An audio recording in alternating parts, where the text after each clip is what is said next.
성도 여러분, 초대교회 가운데 정말 닮고 싶은 교회를 꼽으라면 아마 절대 빠질 수 없는 교회가 바로 오늘 함께 나누게 될 안디옥 교회일 것입니다. 그래서 전혀 다른 시대, 다른 지역이지만 안디옥 교회라는 이름으로 모이는 많은 교회들이 지금도 있습니다. 이 안디옥 교회는 최초라는 타이틀을 3개나 가지고 있는 교회인데요, 최초의 이방인 중심으로 모였던 교회이고 최초로 그리스도인이라는 호칭으로 불려졌던 교회였습니다. 그리고 세 번째로 13장에 가시면 최초로 복음의 땅끝인 이방을 향해 선교사를 파송한 교회였습니다. 이런 타이틀에서 알 수 있듯이 안디옥 교회는 최초로 세워졌던 예루살렘 교회와는 약간 결이 달랐습니다. 여러분, 두 교회가 똑같이 그들이 사는 도시의 이름으로 불려졌는데요, 그런데 우리 시대에 예루살렘 교회라는 이름을 가진 교회를 혹시 들어보셨나요?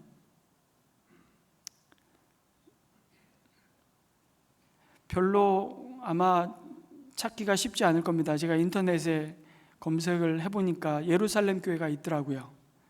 근데 이단이었습니다. 교단에서 이단에서 직통 계시를 받는 그런 이단의 가르침을 주장하는 교회이더라고요. 그만큼 사실은 안디옥 교회라는 이름으로 모이는 교회 공동체는 지금도 많잖아요. 그만큼 닮고 싶고 따라하고 싶은 본이 되는 교회로 안디옥 교회는 남아 있는데 왜 그럴까요? 그래서 오늘 설교 제목으로 답을 드린다면 안디옥 교회는 끊임없이 선을 넘는 교회였기 때문입니다. 예루살렘 교회가 전통적으로 유대인 중심으로 유대인 사람들을 모으는 교회였다면 안디옥 교회는 그 인종의 선을 넘어 계속해서 그들이 먼저 받은 예수 그리스도의 복음을, 구원의 은혜를 전하며 흩어지는 교회, 선교적인 교회였음을 보게 됩니다. 이 교회가 세워진 이력을 19절에 이렇게 소개하죠. 스데반에게 가해진 뭐 때문에요? 박해 때문에. 흩어진 사람들이 페니키아와 키프로스와 안디옥까지 가서 유대 사람들에게만 말씀을 전하였다고 말씀합니다. 지도를 한번 보시면 예루살렘 초대교회가 핍박으로 인해 흩어지기 시작하는데 그들이 나아갔던 지역들을 보여줍니다. 구브로 섬이 바로 키프로스 섬이고요, 베니게는 지금 우리 세번역성에서 번역한 페니키아, 최초의 알파벳 문자를 사용한 것으로 알려진 문명의 도시 페니키아이죠. 그리고 저 시리아 안디옥에까지 이르러서 그 지역에 흩어졌던 유대인들을 향해 예수 그리스도의 복음을 전하기 시작했습니다. 지도에서 보듯이 안디옥 교회의 시작은 예루살렘 교회를 향한 혹독한 박해로 시작되었습니다. 성도의 삶의 복음과 함께 고난이 찾아왔던 것이죠. 예루살렘 교회 성도들은 원치 않게 흩어지게 되었습니다. 그들이 이제 땅끝 이방을 향해 복음을 전하기 위해서 치밀하게 계획하고 준비해서 나아간 것이 아니라 그냥 떠밀려서 어쩔 수 없이 흩어졌던 것입니다. 하지만 하나님은 그들의 흩어짐을 방황이 아니라 땅끝인 이방의 복음이 증거되는 디딤돌로 삼으셨습니다. 그 흩어짐을 영광스러운 부르심으로 바꾸셨던 것이죠. 마치 이런 겁니다. 폭풍우 치는 바닷가에 어떤 사람이 빠졌는데 너무 물이 거세니까 아무도 못 뛰어드는 것이죠. 다들 발만 동동 구르고 있는데 어떤 사람이 아주 용감하게 뛰어들어 폭풍을 헤치고 그 사람을 다 끄집어내서 돌아옵니다. 사람들이 영웅이 탄생했다고 막 박수를 치는데 신문기자가 어떻게 그런 용감한 일을 할 수 있었습니까? 이렇게 인터뷰하자 그 사람이 기자를 째려보면서 어떤 놈이 날 밀었어? 그랬다는 거 아닙니까? 유머지만 자기가 자발적으로 한 게 아니고 그냥 누가 밀어서 이 사람이 영웅이 된 것처럼 초대교회가, 미안한 말씀이지만 바로 그렇습니다.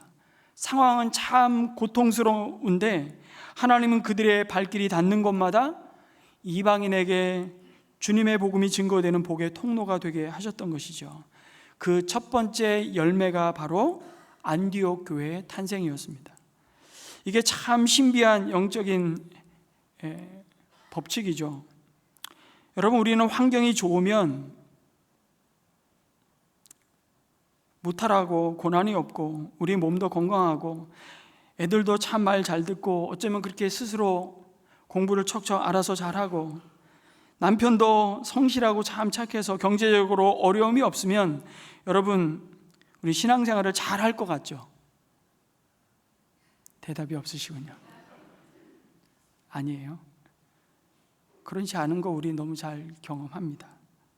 오히려 더 나태해지고요, 심지어 교만해지고 하나님 앞에 얼마나 깨어지기 쉬운 존재인 것을 경험할 때가 참 많습니다. 오히려 병든 몸을 가지고 몸으로 하나님의 일을 하고요, 경제적으로 참 여유가 없는데 힘이 지나도록 주의 나라 복음을 위해 그 재정을 드리며 또 구제하고 시간이 없는 사람들이 하나님의 일에 시간을 드리는 참 신비로운 영적인 법칙이 있음을 보게 됩니다. 고난과 역경 속에서 우리는 영적으로 더 강해지고 복음은 오히려 더 능력 있게 증거되고 확산되는 것을 보는 것이죠. 약할 때 오히려 강함 되시는 주님을 더욱 의지하기 때문입니다. 그래서 이 일은 내가 한 것이 아니라 주님이 하셨습니다 라는 고백을 우린 찬양으로, 때로는 은혜의 나눔으로 고백할 수밖에 없는 것이죠. 초대교회 때도 그랬고 지금도 그렇습니다. 가장 고생을 많이 한 민족이 가장 영적으로 야성이 있다는 것을 기독교 2000년 역사 속에서 우리는 수없이 확인하고 보게 되는 것이죠. 특별히 우리 민족도 그렇습니다. 광복으로 인해 이제 살만한 세상이 왔는가 싶었는데 6.25 전쟁으로 전 국토가 망가지고 잿더미만 남았습니다. 그런데 그것 때문에 여러분, 조국 교회는 하나님께 부르짖고 엎드릴 수밖에 없었잖아요. 동양의 예루살렘으로 불렸던 평양, 그 평양의 한복판에 세워진 정말 하나님의 영광스러운 산정교회를 중심으로 한 그 많은 성도님들이 얼마나 놀라운 영적인 부흥을 경험했습니까? 그런데 그 북쪽의 많은 성도들이 신앙의 자유를 찾아 남쪽으로 떠밀려 내려올 수밖에 없었습니다. 그리고 그들은 오히려 남한교회의 영적인 야성을 일깨웠죠. 그래서 하나님께서는 고난을 많이 겪은 이 민족에게 유달리 그 어떤 민족도 경험하지 못한 복음의 큰 부흥을 아주 짧은 시간 속에, 기독교 2000년 역사 속에서 어떤 민족도 어떤 교회도 경험해 보지 못한 부흥을 경험케 하셨습니다. 고난 속에 숨겨진 하나님의 은혜가 아닐 수 없습니다. 그런데 그렇게 핍박을 피해 흩어졌던 예루살렘 교회처럼 성도들이 안디옥까지 와서 복음을 전하는데 처음에는 여전히 유대 사람들에게만 말씀을 전했다고 증거합니다. 유대인들을 넘어 이방인들에게 나아가는 것은 결코 쉽지 않은 일이었습니다. 여러분, 아까 지도에서 보았듯이 시리아 안디옥이라는 도시는요, 로마가 자랑하는 3대 도시 중에 하나였습니다. 여러분, 상식적으로 퀴즈를 낼까요? 제가 선물을 준비해 왔어야 되는데, 로마 제국의 3대 도시가 어디일까요? 당연히 로마 제국의 수도였던 로마가 들어갈 겁니다. 그리고 지금 말씀드렸잖아요. 시리아 안디옥이 들어가니까 한 군데만 맞히면 됩니다. 지도에 나와 있습니다. 어딜까요? 자, 손 드시고. 아무리 저기 점 찍은 도시 이름을 다 봐도 그런 도시가 안 보이는데, 여러분, 북아프리카에 있는 알렉산드리아입니다. 이게 그 당시에 로마가 그토록 자랑하는 3대 도시입니다. 5대 도시를 꼽으라면 지난주 말씀드린 저 가이사랴가 들어가고, 아마 한 군데 더 꼽으라면 에베소가 들어갈 겁니다. 그런데 놀라운 것은 이 시리아 안디옥은 그 당시에 인구가 60만 명에 이르는 국제 무역 도시로 여러분 물자와 돈이 넘쳐난 도시였습니다. 그 당시 인구를 생각해 보면 60만 도시, 지금의 600만 아니 6천만일 수도 있는 도시죠.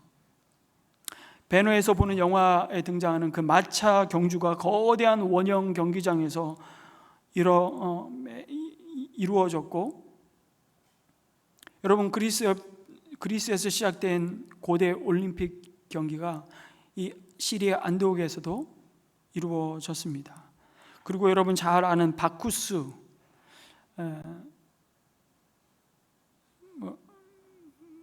바쿠스로 기억하지를 못하시는 것 같아요. 바카스. 바카스가 술의 신이거든요.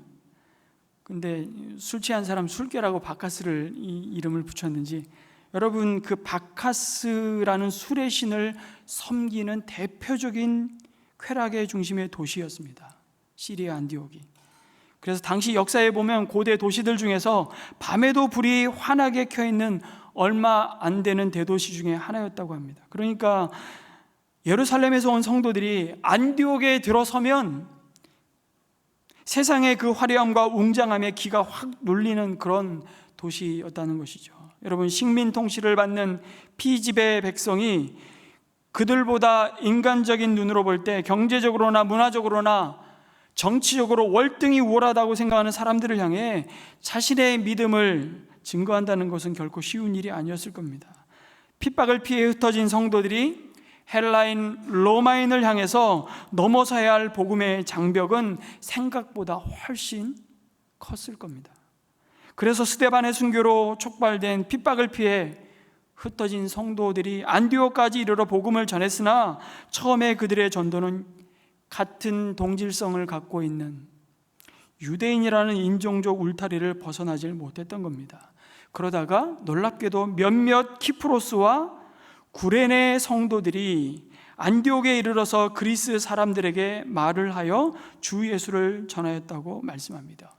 드디어 몇몇 성도들이 안디옥에 와서 주눅들지 않고 유대인이라는 인종적 울타리를 벗어나 헬라인들에게, 그리스인들에게 담대하게 복음을 전했다는 겁니다.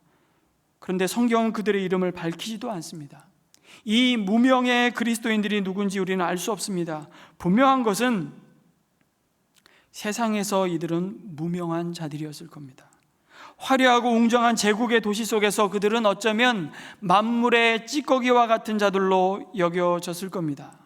그러나 여러분, 그들은 무명한 자들이었으나 세상에서는, 주님 안에서는 유명한 자요, 하나님이 기억하시는 자들이었습니다. 세상이 보기에는 죽은 자 같으나 살아있는 자들이었습니다. 근심하는 자 같으나 항상 기뻐하고, 가난한 자 같으나 많은 사람을 부유하게 하는 자들이었습니다. 모든 것을 잃어버리고 정처없이 도망 나온 아무것도 없는 자이나 사실은 모든 것을 가진 자들이었습니다. 하나님은 그들을 통해 세상을 사망에서 생명으로, 어둠에서 빛으로 나오는 거룩한 디딤돌로 삼으셨습니다. 그들에게서 시작된 이 구원의 역사가 앞으로 세상을 어떻게 바꾸게 될 것인지 아마 사실 그들도 상상할 수 없었을 겁니다. 여러분, 올해 광복 80주년을 맞아 우린 10년 단위로 그 어느 때보다도 더욱 이 나라의 독립을 위해 온 삶을 드리고 희생한 독립유공자들을 기억하며 기립니다. 그런데 여러분, 혹시 작년에 개봉이 되었던 무명이라는 영화를 보신 분이 혹시 계십니까? 무명이라는 영화 보신 분 손 들어 보십시오. 한 분, 두 분, 세 분, 네 분 계십니다. 이번 주에 한 100분이 보시기를 축복합니다. 찾아서 보십시오. 이 영화가 제목이 무명이라 이 영화 제목을 유명으로 바꿨으면 많이 봤을까요? 이 영화는 일제강점기 동안에요, 조선에서 복음을 전했던 일본인 선교사들의 실제 이야기를 다큐멘터리와 재연 드라마 형식으로 구성한 작품입니다. 영화 배우 하정우 씨가 나레이션을 했는데, 이 영화의 핵심 스토리는 두 명의 일본 선교사들의 헌신적인 삶을 통해 한일 관계의 역사적 아픔을 복음으로 치유하셨던 하나님의 역사를 보여줍니다. 그 중에 한 분이 노리마츠 마사야스라는 선교사입니다. 발음하기 좀 어렵죠. 노리마츠 마사야스. 이분에 대한 짧은 다큐 영상을 한번 보시겠습니다.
여러분, 노리마츠 선교사는 수원 지역의 최초의 교회인 수원 동신교회를 설립합니다. 일본인이라는 이유로 일제가 조선을 강점했음에도 불구하고 오히려 그는 많은 조선인으로부터 오히려 역차별, 더 많은 핍박과 어려움을 겪으면서도 더 낮은 자세로 조선인들을 섬기며 복음을 전했습니다. 그 헌신적인 삶이 많은 조선인들에게 감동을 주었고, 그의 아내와 함께 조선 땅에 묻히기를 마지막까지 원했습니다. 그리고 지금 두 분의 묘는 이 수원 동신교회 뜰에 안장이 되어 있습니다. 노리마츠 선교사는 이 미움과 이 증오의 선을 넘어서 화평케 하신 그리스도의 대사로 온 하나님의 사람이었죠. 그리고 무명이라는 영화의 또 한 명의 주인공은 오다 나라지 목사입니다. 독실한 불교 집안에서 자랐지만 기독교에서 진정한 구원을 발견하고 그리스도인이 됩니다. 그는 노리마치의 뒤를 이어 젊은 나이에 조선으로 건너와 복음을 전하는 무명의 선교사가 되죠. 일제강점기 말기에 일본은 우리나라 백성들에게 신도, 신사참배를 강요합니다. 그러나 놀랍게 오다 나리지 선교사는 그 신앙의 양심을 지키기로 결심하고 그 당시 평양에 있었던 숭실대학교 강당에서 지금 기록으로는 6천 명의 학생들 앞에서 외치기 시작합니다. 신사참배는 종교 행위가 아닌 국민 의례라는 말은 거짓말입니다 라고 외치며 담대하게 신앙을 고백했던 것입니다. 그로 인해서 그는 일본인임에도 불구하고 감옥에 투옥되고 엄청난 고문과 고초를 겪습니다. 그러다가 해방을 맞았고 이후 많은 일본인들이 본국으로 돌아갔지만 오다 나리지는 한국에 남아 사역을 계속 이어갑니다. 그는 자신이 전한 복음의 결실을 보며 얼마나 감사했는지 끝까지 한국을 떠나지 않았습니다. 아무도 기억하지 않고 무명의 일본 그리스도인들을 통해 가장 암울했던 일제강점기 시대에 참된 생명의 빛을 비추었던 하나님의 사람들이었습니다. 복음으로 선을 넘어온 무명의 그리스도인들이 있었기에 사실 오늘 우리가 있다는 사실을 또한 잊지 않았으면 좋겠습니다. 이 선교사님들의 일본 최초의 선교사님으로 비롯해서 오다 나리지 선교사님의 신앙을 이어서 특별히 일제강점기 이 기간 동안 수많은 수탈과 억압을 받았던 그 일본인에 대한 그 증오와 적개심, 그것을 대신 늘 끊임없이 사죄하며 그리스도 안에서 복음으로 그 상처를 치유하고자 했던 일본의 여러 복음주의 진영 안에 있는 목사님들이 계시는데요, 대표적인 분이 일본 기독교회의 지금은 정말 가장 큰 어른이라고 할 수 있는 오야마 세이지 목사님이 계십니다. 제가 이분께 내년 3월 1일 그 첫 주에 저희 교회를 좀 와달라고 부탁을 드렸습니다. 내년 3월 1일에 오야마 세이지 목사님을 모시고 복음으로 또 다른 선을 넘는 은혜의 샘물교회가 되기를 소망하면서 교회를 향하신 주님 안에서 우리를 한 몸으로 부르신 하나님의 은혜가 얼마나 크고 놀라운지, 복음의 그 능력과 영광을 우리가 함께 또 기대하고 주님의 원하시는 교회의 모습으로 또 함께 세워져 가기를 기대합니다. 오늘 말씀해 보니까 바로 주님의 손이 그와 같은 믿음의 사람들과 함께하였다고 말씀하죠. 이방인을 향해 나아갔던 안디옥 교회 무명의 성도들에게 주님의 손이 그들과 함께하였다고 말씀합니다. 여러분, 이보다 더 귀한 복은 없습니다. 이보다 더 영광스러운 일은 없죠. 왜냐하면 마른 막대기와 같았던 무가치하고 쓸모없는 우리를 통해서 가장 영광스럽고 값진 생명을 담아내시기 때문입니다. 질그릇 같은 우리 안에 보배가 되신 주님의 손이 함께하는 순간 우리의 인생은 하나님의 손에 의해 세상이 값을 매길 수 없는 존귀한 자들로 변화됩니다. 나를 존귀한 자로 변화시켰던 주님이 나의 모습을 통해 또 다른 누군가에게 복음의 영광을 보게 하시는 것입니다. 하나님의 손이 우리의 삶을 만지는 순간 세상 모든 사람들이 손가락질하며 흉물스럽다고 내다버린 고물과 같은 인생도 세상에 단 하나밖에 없는 걸작품으로 빚어지기 때문입니다. 바로 오늘 이 예배 자리에 있는 저와 여러분, 우리 한 사람 한 사람을 주님은 그 이름을 부르시며 그렇게 바라보고 계시고, 나를 통해서도 또 누군가를 세상에 단 하나밖에 없는 존귀한 하나님의 형상으로 바라보게 하시고 주님께서 그 인생을 그렇게 빚어 가고 계십니다. 저는 우리가 하나님 앞에 얼마나 존귀한 자들인지를 묵상할 때마다 이 작품이 늘 생각이 나요. 여러분 여러 번 보셨을 텐데 한번 이 작품의 이름을 한번 아시는 분 말씀해 주실까요? 이 작품의 이름은 뭔지 아십니까? 이 작품의 이름은 황소머리라는 작품입니다. 1990년 런던 경매에서 이 작품이 293억 원에 낙찰이 되었습니다. 얼마요? 293, 지금으로부터 한 40년 전에.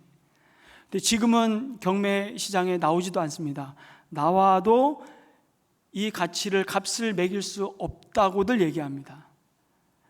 박물관에 지금 보관되어 있는데, 여러분 이 작품이 뭐로 만들어졌다고요?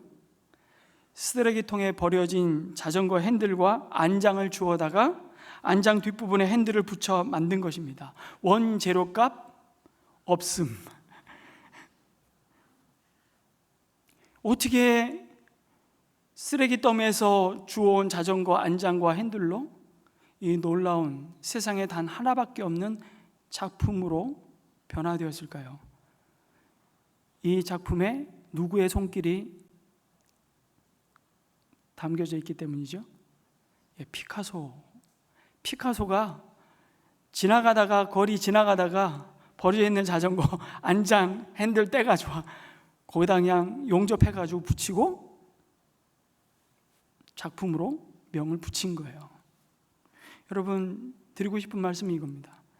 피카소라는 한 위대한 미술가의 손길이 닿아도 허드렛 물과 같은, 어쩌면 아무 가치가 없는, 쓸모없는 이것을 세상에 단 하나밖에 없는 작품으로 만드셨다면, 하나님이 온 우주 만물을, 천지를 창조하신 하나님의 손길이 우리와 함께 할 때 우리의 인생이 어떤 존재인지를 잊지 마시라는 겁니다. 함부로 판단하지 마시고 함부로 인생을 향해 여러분은 손가락질할 수 없습니다. 우리 가정에 주님의 손이 함께 하시길 축복합니다. 우리 부부의 삶에 이런 주님의 손이 함께 하시기를 축복합니다. 우리 자녀들 위해, 그들의 배움의 길 위해 주님의 손이 언제나 함께 하기를 축복합니다. 우리 하는 모든 일들 위해 주님의 손이 함께 하기를 축복합니다. 우리의 섬김과 성도의 교제 가운데 언제나 변함없이 주님의 손이 함께 하시기를 소망합니다. 우리의 머리부터 발끝까지 우리의 모든 걸음걸음 위에 주님의 손이 함께 하시기를 간절히 기도합니다. 여러분, 우리 자신이 소중한 이유는 위대하신 하나님의 손이 우리의 연약한 손을 붙잡고 있기 때문임을 믿으시기 바랍니다.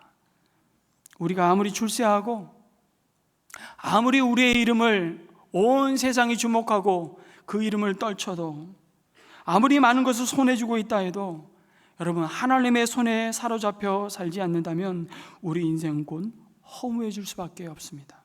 우리의 모든 수고가, 우리의 모든 계획이 헛될 뿐입니다.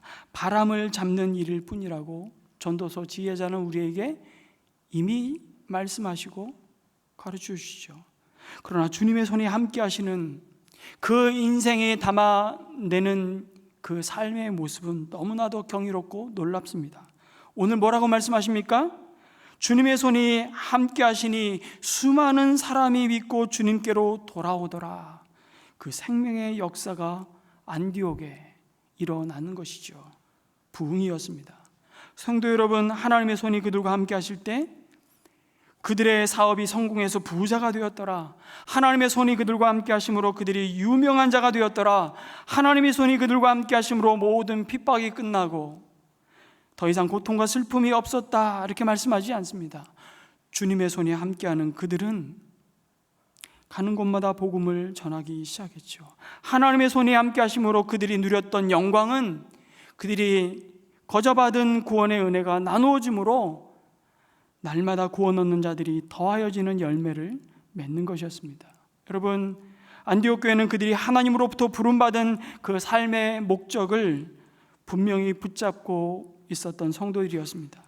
그들은 어쩌다가 우리가 이렇게 쫓겨서 안디옥에까지 와서 이러고 살아야 되냐고 신세한탄하면서 세월을 낭비하지 않았습니다. 모든 상황이 다 헤아려지지는 않았지만 분명한 것은 그들이 어느 곳에 있든지 주님의 손이 그들을 놓치지 않고 있음을 확신하는 그 믿음을 따라 화려하지 않아도, 누군가 알아주지 않아도 가는 곳곳마다 만나는 모든 사람들에게 주 예수 그리스도를 전했던 것이죠. 그리고 그곳에 모든 인간의 죄와 그 죄가 가져온 악한 문화가 세웠던 인종과 언어와 문화와 권력의 장벽과 차별을 넘어 하나님의 나라가 성령 안에서 의와 평강과 희락으로 임했던 것입니다. 여러분, 하나님은 은혜 샘물교회가 이런 교회가 되기를 간절히 소망하고 계십니다. 믿으십니까? 아멘. 바나바 사울의 목양과 가르침을 통해 오늘 놀라운 한 가지 사실을 더 알려주죠. 예수님의 제자가 된 안디옥 교회 성도들이 안디옥에서 처음으로 뭐라고 불리어졌다고요? 그리스도인이라고 불리었습니다.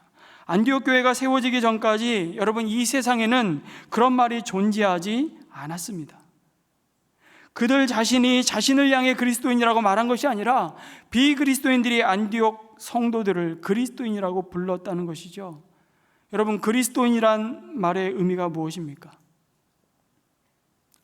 그리스도에게 속한 사람이란 뜻입니다. 요즘으로 치면 예수쟁이 뭐 이런 거예요. 한때는 환자들 이렇게 불렀습니다. 제가 군대에서 많이 들었습니다. 환자, 일로 와봐. 그리스도인을 환자라고 불렀는데요, 사실은 가만히 듣고 보니까 C.S. 루이스의 스크루테이프의 편지에 보면 그 스크루테이프 악마가 자기 조카 워무드에게 그리스도인들을 어떻게 유혹하고 무너뜨려야 될지 지혜를 전달하는 편지를 매번 쓰는데, 그때 그리스도인들을 뭐라고 부르죠? 환자라고 부르더라고요. 환자. 환자들, 우리 모두 환자들입니다. 세상의 눈으로 볼 때는 다 왕따들이죠. 근데 늘 기억하십시오. 왕따는 그 왕따가 아니고 왕 대신 하나님을 위해 따로 구별된 백성이라는 뜻입니다. 그게 그리스도인이었습니다. 로마 황제를 큐리어스, 주라고 부르는 시대 가운데 예수님을 주라고 고백하는 것은 여러분 결코 간단한 문제가 아니었습니다. 처음에는 분명히 자랑스러운 호칭이 아니었을 겁니다. 믿지 않는 사람들이 입에 오르내릴 때는 결코 명예로운 이름이 아니었습니다. 사실은 조롱과 경멸하는 투로 그리스도인들이라고 불렀던 것이죠. 그럼에도 안디옥 교회 성도들은 사람들 앞에 그리스도인으로 드러나는 것을 부끄러워하지 않았습니다. 심지어 박해를 받고 때로는 흩어지는 상황 속에서도 그리스도인이라고 하는 그 별명을 가진 것에 대해서 그 신분을 포기하지 않았습니다. 망설임 없이 그것을 받아들인 것이죠. 그러면서 세월이 흐르며 어떤 압박이 와도 어떤 시련 앞에서도 그리스도인됨을 포기하지 않는 그들의 모습 속에 진짜 그리스도인의 삶이 얼마나 그들을 부끄럽게 만들었는지 그들의 삶이 빛이 나기 시작한 것이죠. 처음에는 경멸적으로 불리었던 이름이 나중에는 명예로운 호칭으로 바뀐 것입니다. 안디옥 도시 가운데 세속적인 문화에 빠져 있던 사람들, 성적 탐닉에 속한 사람들, 돈의 욕망에 속한 사람들, 바카스와 같은 이방신에 빠진 사람들, 수많은 사람들이 있었는데 안디옥 교인들을 바라보는 그 용어는 무엇이었다고요? 그리스도 안에 있는 사람들, 그리스도께 속한 사람들, 다시 말해 소속이 분명한 사람들이었다는 겁니다. 여러분, 사실 그 당시에 카이사르노이라는 단어가 있었답니다. 카이사르노이. 이게 무슨 뜻일까요? 이 말은 카이사르, 황제에게 속한 사람, 황제 직속 부하, 심지어 황제 직속 노예들은 자랑스럽게 자신을 세상 앞에 그렇게 소개하고 자신이 누구인지를 알렸습니다. 나는 카이사르노이라고 자랑스럽게 불러댄 것이죠. 그런데 사람들이 안디옥 교회 사람들을 가만히 보니까 그들은 소속이 다른 것입니다. 무슨 일을 결정할 때마다 그들은 그리스도께 묻고 그리스도께 충성하는 것이죠. 그들의 입에서 입만 열면 그리스도, 입만 열면 예수 하는 말이 다 그리스도였기 때문에 비아냥거리듯이 우리를 카이사르노라고 부르듯이 그리스도인이라고 불렀던 것입니다. 여러분, 돈의 사람들은 입만 열면 돈 이야기합니다. 어떻게 하면 돈을 더 벌 수 있을까? 우리는 연구해야 됩니다. 우리에게 맡겨준 손의 공교함과 마음의 성실함을 가지고 우리에게 맡겨준 일터를 주님이 부르신 소명의 자리로 알고 열심히 땀 흘려 수고해서 우리는 재물을 하나님 주신 은혜로 받아 누리는 자들입니다. 필요하죠. 그러나 그것이 우리의 전부는 아닙니다. 그것이 나의 정체성을 말해주지 않습니다. 학문의 사람들은 입만 열면 내가 읽은 책 이야기를 합니다. 새롭게 알게 된 지식 이야기를 자랑하죠. 여러분, 그리스도께 소속된 사람들은 우리 입에서 그리스도가 나와야 할 줄로 믿습니다. 여러분, 우리의 소속이 그리스도이기를 축복합니다. 여러분, 소속이 됐을 뿐만 아니라 우리의 삶이 사실은 그리스도를 위해 살기를 소망합니다. 여러분, 이것은 소속이 됐다는 것과 그 소속된 그것을 위해 사는 것은 다르잖아요. 여러분, 우리가 어떤 회사에 속해 있을 수 있지만 그 회사를 위해 진짜 사는 사람들은 또 다릅니다. 우리가 교회에 다 속해 있지만 그 교회를 위해, 그리스도의 몸인 교회를 위해 진짜로 헌신하는 사람은 또 다릅니다. 여러분, 우리가 이 교회에 속해 있는데 그리스도께 속해 있는 걸로 착각하고 있는지도 모르겠습니다. 여러분, 내가 정말 무엇을 위해 신앙생활하고 있는가? 어떤 분들은 팔 걷어 붙이면서 내가 교회가 시끄러워지는 한이 있어도 내가 이 문제는 꼭 짚고 넘어가겠다고 벼르고 있는 사람, 그 사람은 자기를 위해 신앙생활하고 있을 가능성이 굉장히 많습니다. 그리스도를 위해서가 아니라, 내가 억울한 일을 당해도 주님의 몸인 교회가 보호되기를 원한다면 그것은 그리스도를 위해 신앙생활 해야만 가능한 것이죠. 나는 요만큼도 손해 볼 수 없다라고 생각한다면 그는 그리스도를 위해 겸손하게 손해보는 자리에 설 수 없을 겁니다. 그래서 그분이 높임 받으면 내가 기쁘고 그리스도가 낮춰지면 내가 슬프면 나는 그리스도를 위해 사는 사람일 것입니다. 우리가 그리스도가 모욕받으실 때 정말 우리는 슬퍼하십니까? 아니, 화가 나십니까? 정말 그리스도를 위해 사시냐고 성령께서 우리 안에 안디옥 교회의 모습을 통해서 우리의 믿음을 들추어 내십니다. 저는 지난 한 주간, 아니 지난 2주간에 걸쳐서 굉장히 사실은 마음이 슬픕니다. 이제 언론을 통해서 다 드러났기 때문에 제가 그냥 쿨하게 말씀드리겠습니다. 김건희 여사를 위해서 뇌물을 종류별로 갖다 주면서 사위에 그 시대 정권의 요직을 하나 요청했던 서희건설 이용관 회장님은 여러분, 이름만 대면 아는 교회 장로입니다. 그분은 심지어 국가조창기도회 회장직을 맡아서 요즘 계속 카메라 앵글 뉴스 화면에 국가조창기도회 한 식순을 진행하는 모습으로만 계속 지금 보도가 되고 있습니다. 저는 그 모습 볼 때마다 참 마음이 너무 아프기도 하고 장로님을 위해서 기도합니다. 아마 적지 않은 유혹이었을 거예요.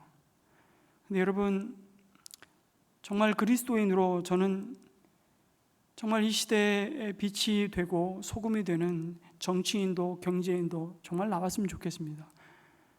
우리 아이들에게 저는 이런 얘기합니다. 너 정말 하나님이 쓰시기에 잘 길들여진 정치인이 되기를 원하거든. 지금부터 준비해라. 너의 삶을 지금부터 잘 관리해라. 그렇게 말해주고 싶어요. 왜냐하면 누구나 다 알 수 있고 영향력을 미칠 수 있는 자리, 그 영향력만큼 하나님은 우리에게 그리스도의 이름을 걸어두시고 책임을 물으십니다. 우리는 그리스도로 옷 입은 자들이기 때문에 그렇죠. 원하든 원치 않든 그게 그리스도인입니다. 여러분, 1세기의 안디옥에서 초기 그리스도인들에게 그리스도인 하면 그냥 그리스도인이었어요. 여기는 가짜가 있을 수 없었습니다. 그리스도를 주로 받아들이는 순간부터 그게 진짜 그리스도인인 거예요. 그리스도인에 더 이상 뭘 첨부할 필요가 없습니다. 뭔가를 갖다 더 설명하기 위해 붙일 게 없어요. 그냥 그리스도인이면 그리스도인이었습니다. 그런데 많아지니까 자연스럽게 유사 그리스도인, 무늬만 그리스도인이 생긴 것이죠. 그래서 참 그리스도인, 마치 참기름, 그것도 좀 모자라니까 참기름 하듯이 저 사람은 진짜 그리스도인인가 이게 구별이 되기 시작하는 것이죠. 여러분, 이것은 비극입니다. 죄송하지만 여러분, 1885년 언더우드와 아펜젤러 선교사님이 재물포항으로 예수 그리스도의 이름을 가지고 이 땅에 복음을 전하기 위해 이 땅을 밟았던 불과 140년 전, 여러분, 이 땅에 복음이 증거되고 그리스도인이라 불리웠던 한국 초대교회 성도들과 지금 우리의 모습 속에 그리스도인이라는 그 말의 뉘앙스가 다르게 느껴지는 현실을 우리는 마음 깊이 아파할 수밖에 없습니다. 당시 예수 그리스도를 향해 돌아서고 예수 그리스도를 향해 삶의 방향을 바꾼 그리스도인이라 불리움받았던 사람들의 모습은요, 세상을 부끄럽게 만들었습니다. 세상이 그들을 부끄러워한 것이 아니라 세상을 부끄럽게 만들었죠. 게으름 속에 빠져 살던 사람이 그리스도를 만나고 그의 삶이 바뀌고, 거짓으로 먹고 살던 사람이 거짓된 삶을 청산합니다. 주색 잡기에 골몰하던 사람이 주색 잡기를 벗어 던졌습니다. 조광지처를 내팽개치고 그 당시 그냥 양방깨나 행세하던 모든 사람들이 애지중지하던 첩과의 관계, 그거 그리스도를 만나는 순간 단절했습니다. 양반이 쌍놈이라고 업신여기던 사람을 자신과 같은 양반으로 대해 주었습니다. 제3 목록 제1호연 노비 문서를 불태우고 노비를 해방시켜 주었습니다. 여러분, 그것은 당시의 사회 풍습상 맨정신으로는 불가능한 일이었습니다. 맨정신으로 진짜 그리스도를 만난 거죠. 자신이 그리스도에게 속했기 때문에 그리스도처럼 생각하고 그리스도처럼 말하고 그리스도처럼 행동했던 것이었습니다. 그런데 오늘날 우리 사회에서 그리스도인이라는 이 의미가 어떻게 받아들여질까요? 변질되었다는 사실을 우리는 우리 자신을 향해서도 부인할 수 없을 것입니다. 그 말 자체의 의미가 바뀐 것이 아니라 그 말을 담아내야 할 사람이 변질되었기 때문입니다. 여러분, 말 옮기기 게임을 하다 보면 처음 전달된 의미가 마지막 사람에게는 엉뚱한 의미가 되어서 돌아오는 것처럼 마치 그리스도인이라는 말의 의미가 이렇게 변질되었습니다. 그리스도인이라는 호칭이 담고 있는 그 존경과 영광스러움이 조롱과 수치스러움으로 변질된 데는 그리스도인이라는 부름에 어울리는 그 이름에 합당한 삶을 살고자 하는 치열한 몸부림이 더 이상 없기 때문이지 않을까요? 그런데 놀라운 사실은 안디옥 교회 교인들은 딱 1년간 사도들로부터 가르침을 받았다고 합니다. 그리고 나서 그들은 그리스도인이라고 불림받았다고 말씀하잖아요. 그러니까 1년 만에 그리스도의 흔적이 너무나도 또렷한 예수의 향기가 그들의 삶 속에 나타난 것입니다. 놀라운 사실입니다. 목회하면서 참 경이롭고 신기하게 생각되는 사실이 두 가지 있습니다.